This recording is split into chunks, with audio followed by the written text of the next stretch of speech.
Professional rescuers are trained for almost any emergency, but sometimes there are dangers even they can't foresee. I'm William Shatner. Tonight, true stories of life and death crises and the people who make a difference on Rescue 911. We begin on February 11th, 1990 at the Daytona International Speedway in Florida, as some of the world's top race car drivers were competing in the ARCA 200.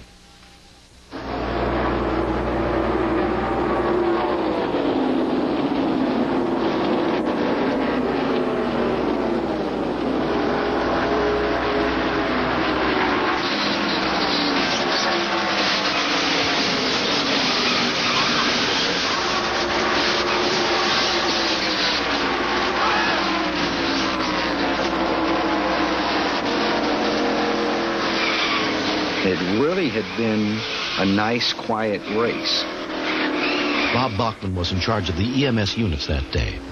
We had 12 ambulances dedicated just to the track itself, not counting the grandstands. Suddenly, car 95 spun out of control and started the worst crash in the race.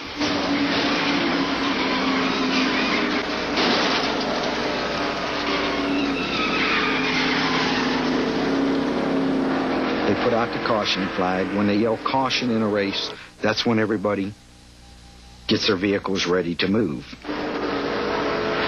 But before rescue crews are allowed on the track, Watchtower Commander Jim Bachhoven has to give the signal that it's clear to move. We got a caution. We got a caution in 4. I started looking around the racetrack to see if the cars were slowing down before I started to send any emergency equipment. It looked like to me everything had gotten pretty well slowed down where it should be. I had a crew on top of the tunnel, which was only about 100 yards away from one of the cars. Ease down there to that wrecked car right there in front of you. EMT Mike Staley and paramedic Ken Elliott were stationed near the crash. Once we got that clearance, we headed towards the first car that seemed like it had been damaged in the accident. We pulled up to what we felt was a safe location, still on the grass, and Mike hopped out, went over to the car, and his duty is to assess the driver, make sure that the driver is alert and oriented. Our routine is to maintain eye contact so that the person remaining with the ambulance can bring any type of equipment that would be needed.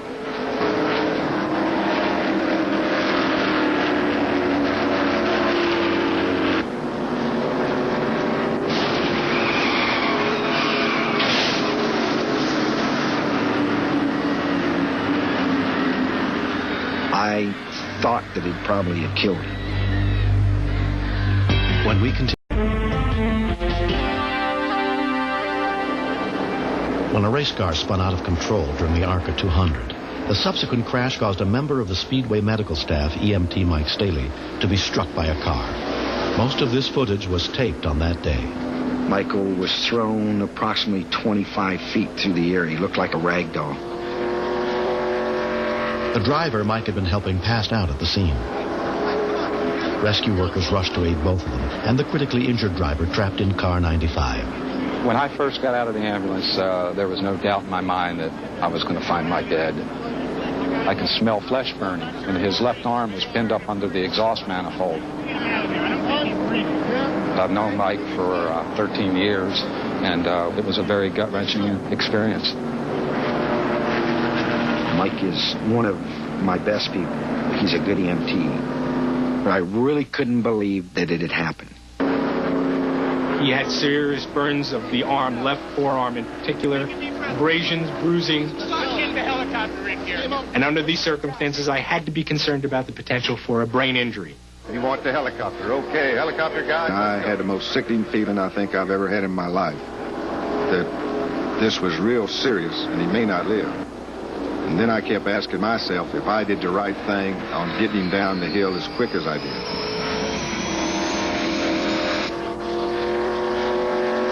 The driver that Michael was treating went down, so we had to send somebody to him. But that driver was not seriously injured. We estimated that the car that hit the car that he was standing next to may well have been going in excess of 160 miles an hour at that time. Get a collar on his neck. Let's get some oxygen on him. In our profession, we don't actually see the incident happen. This time I was sitting roughly 50 yards from it, and it was somebody that I know and are very good friends with, and it was very hard. The medical helicopter was stationed only seconds away.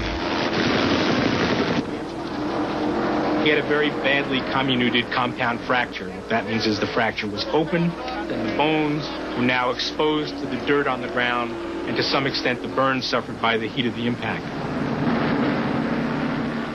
We cut his pants off and put the mask suit on in anticipation of possible internal injuries. Slow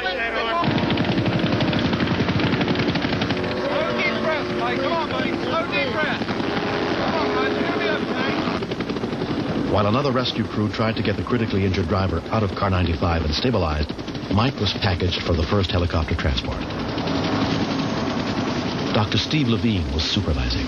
The most fascinating thing was how regimented Mike was at the time of his accident. Although he knew he had been badly hurt, he had his wits about him enough to be able to tell me what was bothering him and responded very, very appropriately to the questions that I asked him. Troy Wilrick was the helicopter paramedic. I've known Mike for a number of years. He's always a very outgoing person, easy to get along with. When we knew that he was the one that was hit, it made it that much tougher to try to be able to work on him and keep your emotions down and deal with that later. There's not too many circumstances that this would ever happen again anywhere, that within 17 seconds of the injury you would have a trauma surgeon, a respiratory therapist, and 5 paramedics to the patient in 17 seconds. It doesn't happen.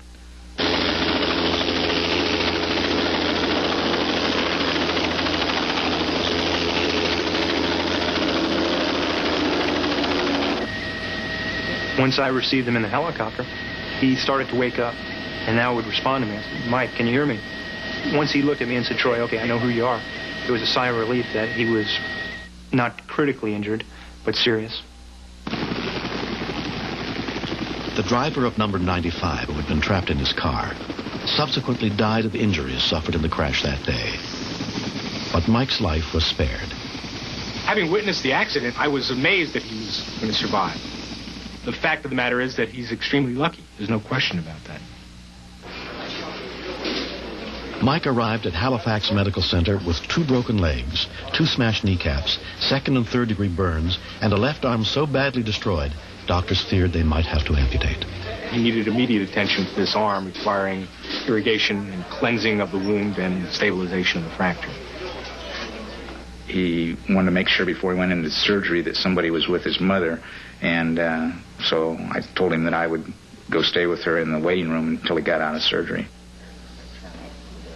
When I first saw him, he was wrapped in blankets, and it was very scary. He knew me and seemed to be alert, and he said, "Don't worry, Mom, I'm going to be all right." I never felt a black shadow of death over me. I only tried to absorb the positive thoughts of the people wanting to absolutely do their best for me so I would live. If I lost my arm, I would have lost my career in the fire service. Mike's battle to recover was aided by an outpouring of support from his community. The fact that the elementary school students remembered firefighter Mike when I introduced a life-saving program called Learn Not to Burn. It just made me feel great. Receiving cards from friends that I made at the National Fire Academy 8 years ago and said, we're praying for you, Mike. We're thinking about you. Huh?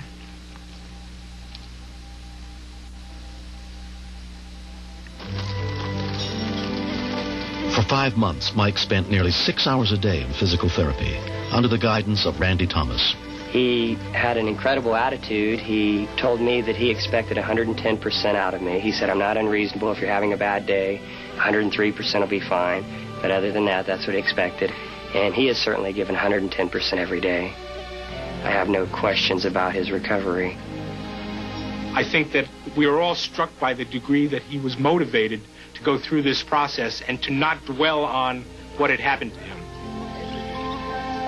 8 months after the accident, Mike Staley has succeeded in healing well enough to lead a fairly normal life. and his mother Josephine is very grateful. I do think it's a miracle. He's a hard worker. If he's going to start something, he's going to finish it. And I think he's honest. And he's very loyal to his friends. I'm looking forward to the day that Mike can come back to the Speedway and function in his old capacity. The seat's still open for him to occupy, and I'm sure that he will someday. I don't think that this incident has deterred him. The scariest moment was not having control of my life. Instead of taking care of someone and providing them the best quality of life possible, now the roles were reversed. I'm a patient. With injuries this serious, Mike's dreams of returning to work in fire and rescue may be too ambitious. He may never recover enough mobility to pass the fire department's rigorous physical exam. But he refuses to give up. My primary goal that I have every day is to work out to be even better than I was prior to the accident. To be able to pass the physical agility test with our department. And to do that, I'm working out 110% to be back on the job, to give that best to my community.